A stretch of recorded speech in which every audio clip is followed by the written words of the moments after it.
They called it the Ship of Dreams, a floating palace of steel and rivets, a monument to human ingenuity. The RMS Titanic was more than a vessel, it was a promise. A promise of safety, of luxury, of an unsinkable future where technology had conquered nature. But on a calm, moonless night in 1912, that promise would be broken. This isn't the story of an accident. It's the story of a catastrophe that was forewarned. A tragedy built on a foundation of pride and silence. The warnings were there, clear as the ice that awaited in the dark. They were simply ignored. Before the first scream, before the first tear in the hull, the airwaves crackled with omens. 6 distinct warnings about heavy pack ice and icebergs reached the Titanic's wireless room on April 14th. The first came from the Coronia, then the Baltic, then the America. Each message painted a clearer picture of the danger lurking directly in their path. But the Titanic was making good time, chasing a record. The wireless operators, employees of the Marconi Company, were overwhelmed with passengers' personal telegrams. A message from the Mesaba detailing a large field of ice was acknowledged but never reached the bridge. The final, most crucial warning came from the SS Californian, a ship stopped for the night, surrounded by ice less than 20 miles away. Its operator tried to alert the Titanic, but was met with a dismissive reply from a weary wireless man. Shut up, I am busy." And with that, the last chance to avert disaster was silenced. Captain Smith, a man of immense experience, maintained the ship's high speed of 22 knots. Confidence in the ship's design, its watertight compartments, and its sheer scale created a dangerous illusion of invincibility. On the bridge, the officers felt the chill in the air, but the ocean remained eerily calm, a black mirror that hid the true peril beneath. The night of April 14th was unusually cold and still.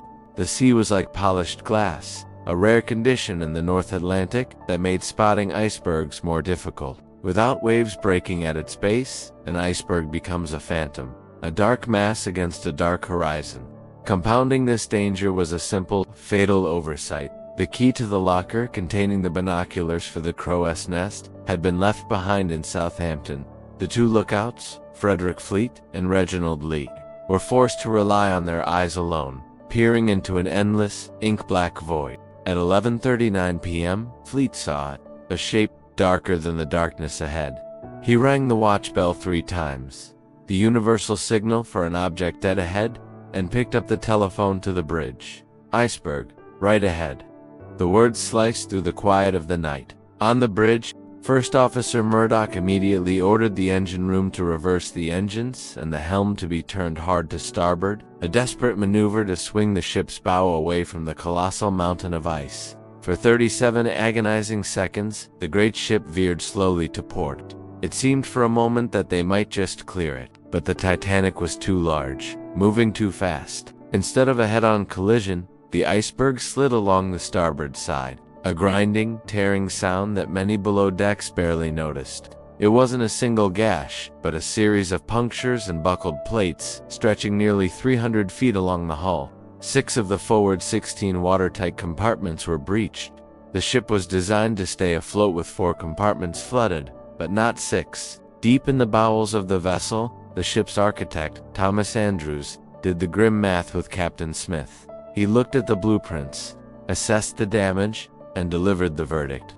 The water pouring into the first 6 compartments was pulling the bow down, allowing seawater to spill over the tops of the bulkheads into the next compartment, and then the next, in a fatal cascade. The unsinkable ship, he calculated, had at most 2 hours left to live. The sentence had been passed. On the upper decks, the illusion of safety held for a precious few moments. Passengers felt a slight shudder, nothing more. Some came out onto the decks, saw nothing, and went back to their cabins. The band continued to play, but below, the ocean was already pouring in, cold and relentless. The order to uncover the lifeboats was given, but with little urgency. There was no general alarm, no clear instruction. The crew, like the passengers, struggled to grasp the reality of the situation. The ship was dying, but it was dying slowly, almost peacefully. This delay was fatal. When the lifeboats were finally ready, a new tragedy unfolded. With only enough lifeboat space for half the people on board, chaos and confusion reigned. The order was women and children first, but the execution was inconsistent. Some lifeboats were launched half-empty, cast away from a ship that many still believed could not sink. Survival became a lottery dictated by class.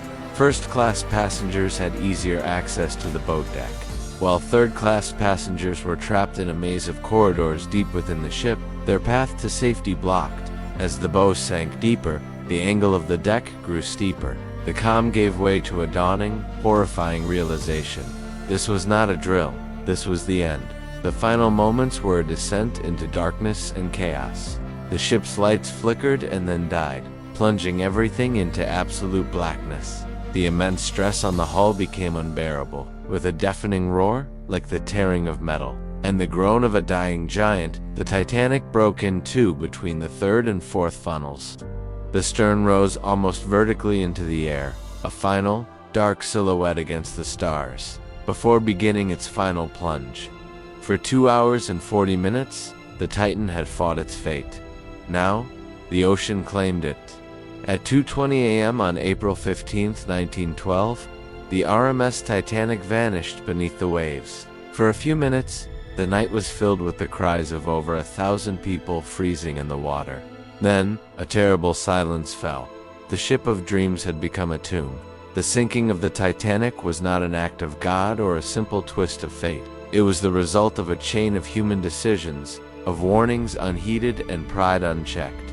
It was a tragedy born from the belief that we could outsmart the fundamental forces of nature. The messages were received, the danger was known, but the ship sailed on at full speed into the darkness. The story of the Titanic is a permanent scar on the memory of the 20th century, a chilling reminder that our greatest creations are only as strong as our wisdom. It serves as a haunting lesson from the deep, whispering across a century that the most dangerous iceberg is the one we refuse to see. The past is not done speaking. Which forgotten story comes next?